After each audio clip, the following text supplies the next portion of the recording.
मोऱ्याशीचा परवाना रद्द झाला म्हणजे गळीत हंगामच बंद। 432 रुपये, कुंभीचे 421 रुपये या तफावती जर तुम्ही बघितल्या तर आज बिद्री चांगल्या स्थितीमध्ये का आहे त्याचं हे कारण असलं गेलेलं पाहायला मिळेल। कोजनचा वर्षी जवळजवळ 21,59,10,146 रुपयाचा नफा हा कोजनच्या माध्यमातून केपी साहेबांनी त्या ठिकाणी करून दिलेला पाहायला मिळतो। साखर कारखान्याचं काही चुकलं असेल तर दंडात्मक कारवाई करायला कारखान्याचा विरोध असायची काहीच गरज नाही।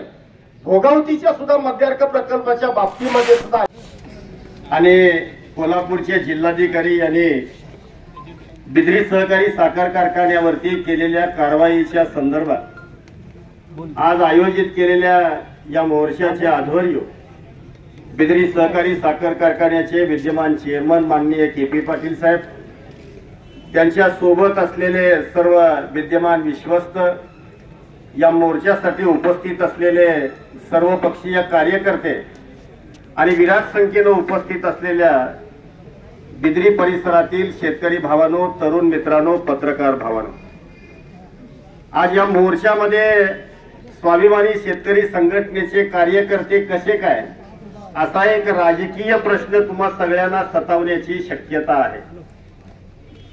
पण भावांनो, आम्ही पहिल्यांदा ऊस उत्पादक आहोत आणि जो बिद्री सहकारी साखर कारखाना 218 गावाचं कार्यक्षेत्र असणारा, जवळजवळ 4 तालुक्याचा 65,000 इतक्या कुटुंबांचं भविष्य अवलंबून असणारा, 1,000 कामगारांचं आणि जवळजवळ 1200 ते 1300 वाहतूकदारांचं जीवनमान ज्या कारखान्यावरती उभा आहे, त्या कारखान्यावरती झालेली ही जी कारवाई आहे ही निषेधार्ह आहे हे सांगण्यासाठी या ठिकाणी आलेलो आहे।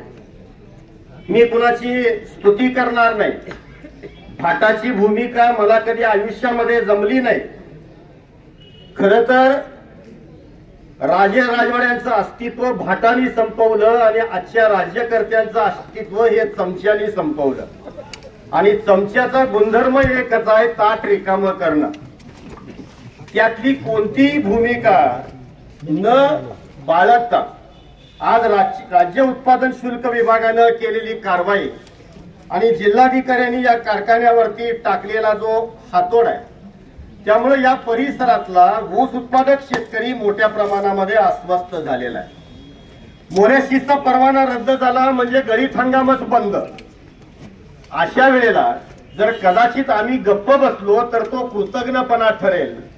राजकारणाचे संदर्भ उद्याच्या काळामध्ये काही असोत, ज्या वेळेला निवडणुका डोळ्यासमोर येतील त्या वेळेला ते संदर्भ ठरवूया भावानो। पण अनेकांची करिअर ज्या कारखान्यानं घडवली, अनेकांचं जीवनमान ज्या बिद्री सहकारी साखर कारखान्यानं उंचावलं, त्याच कारखान्याकडं आज झालेली जी काही कारवाई आहे, ही कारवाई जाणीवपूर्वक हेतुपूर्वक या कारखान्याच्या प्रगतीला खीळ घालणारी आहे। जवळजवळ बिद्री सहकारी साखर कारखान्यावरती केपी पाटील साहेब 30 वर्ष त्याचे विश्वस्त म्हणून काम करतायत। 20 वर्ष त्याच्यामध्ये ते चेअरमन आहेत, वयाची 75 ओलांडलेली आहे। खरं सांगतो भावानो की आज केपी साहेबांनी द्रोणाचार्याच्या भूमिकेमध्ये राहावं असं अनेकांना वाटतंय, पण त्यांच्यातला लढाऊ अर्जुन काही थांबायला तयार नाही। केपी साहेब, आम्ही चळवळीच्या माध्यमातून गेली 25-30 वर्ष काम करतोय। आमच्यामध्ये सुद्धा एक अभिमन्यू आहे। त्या अभिमन्यूला किंवा तुमच्या घरातल्या अभिमन्यूला वाव देऊन तुम्ही जरी द्रोणाचार्य झाला असता तर मला वाटतं ही कारवाई करायचं धाडस कुणाला झालं नसतं। पण हे काय केपी साहेब, आम्ही विकर्णाच्या भूमिकेमध्ये मात्र सातत्यानं तुमच्या पाठीशी उभा राहणार आहोत। बिद्री कारखान्याची आर्थिक स्थिती काय आहे, बिद्री कारखान्याचं कर्जाचं वास्तव सगळं मला माहित आहे, लक्षामध्ये घ्या। म्हणजे आज या परिसरामध्ये असणाऱ्या साधारणतः कुंभी असेल, भोगावती असेल, राजाराम असेल किंवा मंडलिक कारखाना असेल, या सगळ्या कारखान्यांच्या तुलनेमध्ये सर्वाधिक खर्चाचे तपशील हे बिद्री कारखान्याचे कमी आहेत।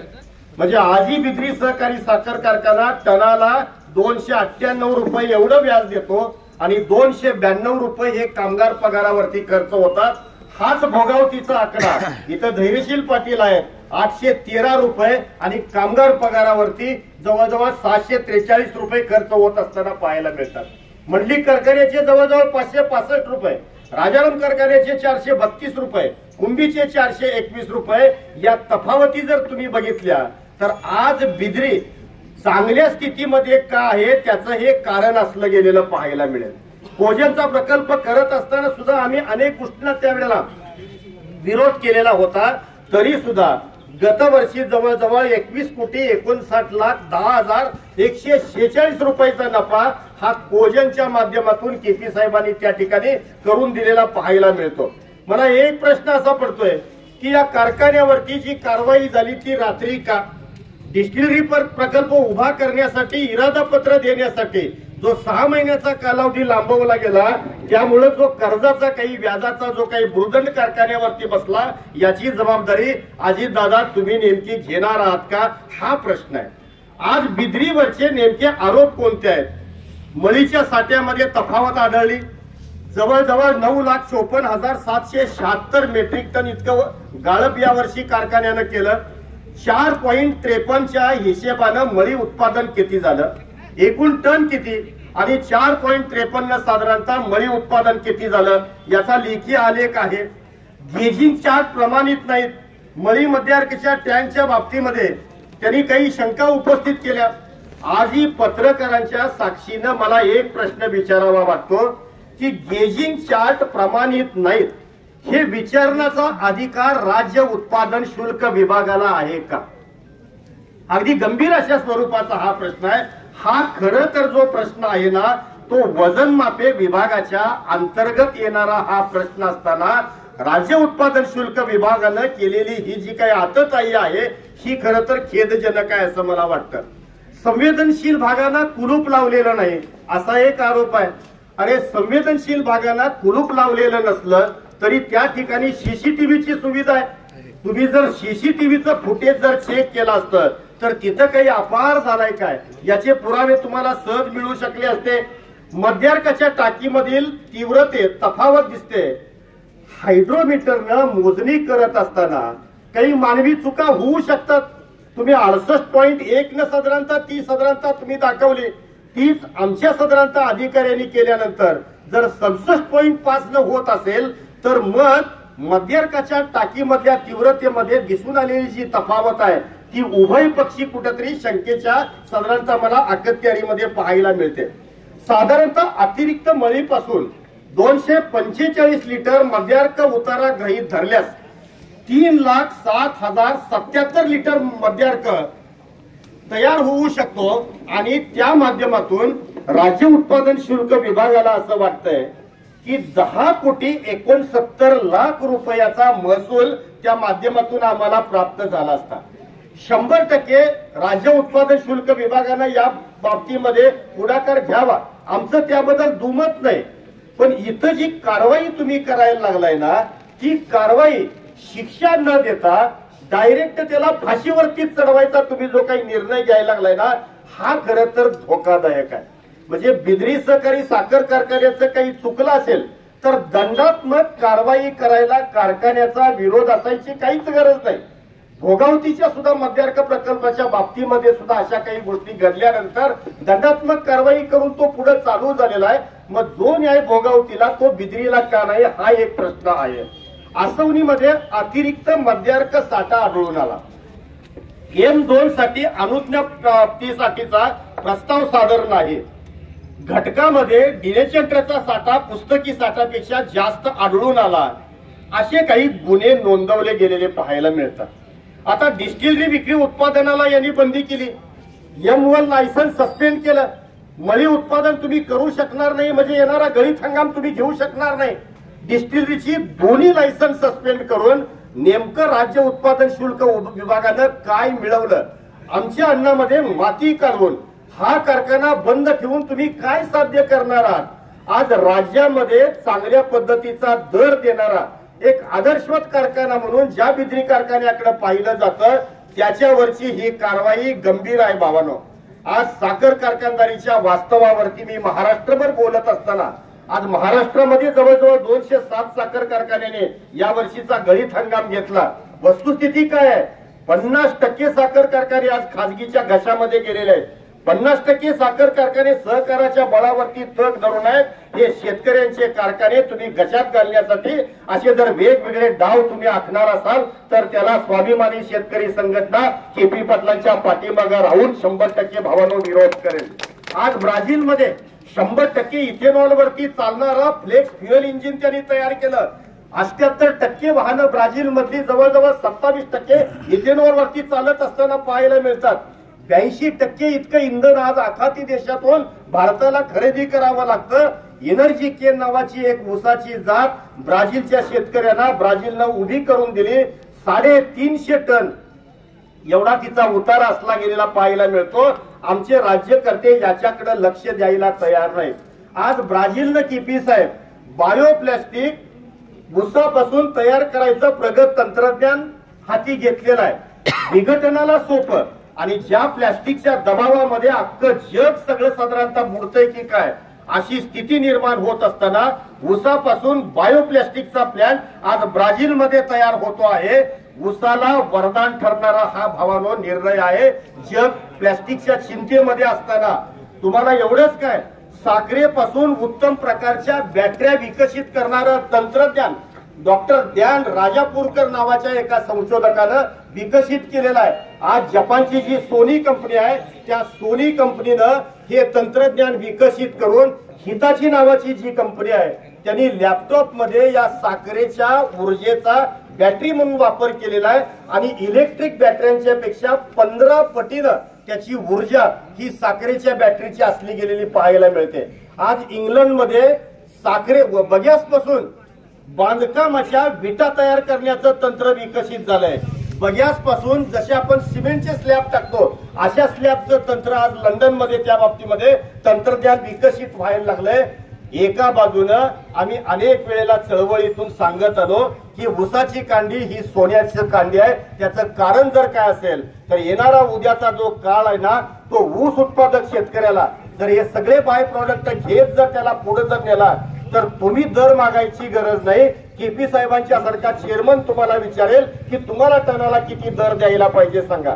तुम्हाला आश्चर्य वाटेल की क्वांटेसा जो रॅडिको नावाचा खेतांचा एक दारूचा ब्रँड आहे 60 देशामध्ये जगात विकला जातो. हा ब्रँड ऊसाच्या रसापासून तयार होतो. जॉली रॉजर नावाची एक जगभरामध्ये चालणारी दारू आहे. आंबवलेल्या गुळापासून ती साधारणतः होते. एवढंच नव्हे तर कॅमिकरा रम नावाची एक लष्करांच्या लष्करी जगतामध्ये अतिशय मान्यवर ठरलेली आणि त्या कॅमिकरा रमची 750 मिली बाटलीची किंमत ही 6200 रुपये असली गेलेली पाहायला मिळेल. असं काहीतरी नवं तंत्रज्ञान विकसित करून या साखर उद्योगाला निश्चितपणाने संजीवनी देता येऊ शकते.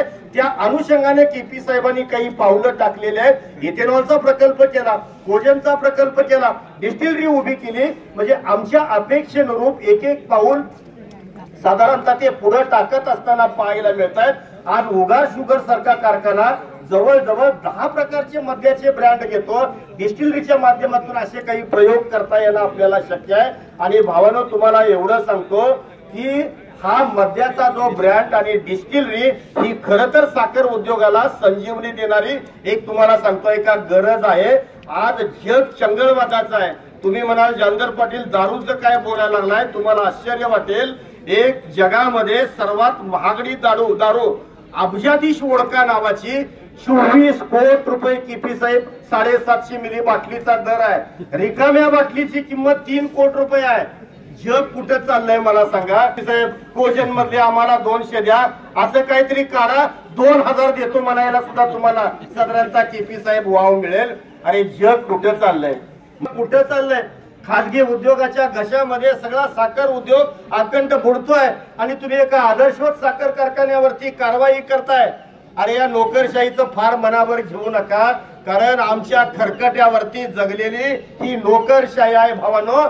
बिद्रीचा जो निर्णय आहे ना तो आम्ही घेणार आहोत, लक्षामध्ये घ्या. कुठल्या आमदाराचं तुंतुन नको, कुठल्या खासदाराचं तुंतुन नको, कारण आमदार आणि खासदार हे 5 वर्षाच्या बोलीनं ठेवलेलं केपी साहेब आमचं गडी आहे, ते लक्षामध्ये घ्या. आम्ही मालक आहोत. बिद्रीच्या 218 गावातील भूमिपुत्रांना घेऊन केपी साहेब एक जिल्हाधिकारी कार्यालयावरती असं एका विराट मोर्चाचं साधारणतः आयोजन करूया। दिल्लीच्या सीमेवरती ज्या पद्धतीनं आंदोलन झालं, 700-750 शेतकरी ज्या पद्धतीनं शहीद झाले, त्या जिल्हाधिकारी कार्यालयावरती जाऊया, बसूया, जीवूया तिथंच। बाकीचे सगळे कार्यक्रम जिल्हाधिकारी कार्यालयातच करूया। एक दिवस तुम्हाला सांगतोय का, बिद्रीचा निर्णय झाल्याशिवाय जिल्हाधिकारी कार्यालयातून उठायचं नाही, हा संदेश या मोर्चातून घ्या। आणि त्यासाठी उद्याच्या काळामध्ये 218 गावातल्या 65,000 कुटुंबांनी तयारी करा। आपापली बायका पोरं घेऊन जिल्हाधिकारी कार्यालयाच्या दारात बसूया। कसा निर्णय होत नाही हे केपी साहेब बघूया। एवढंच बोलतो, थांबतो।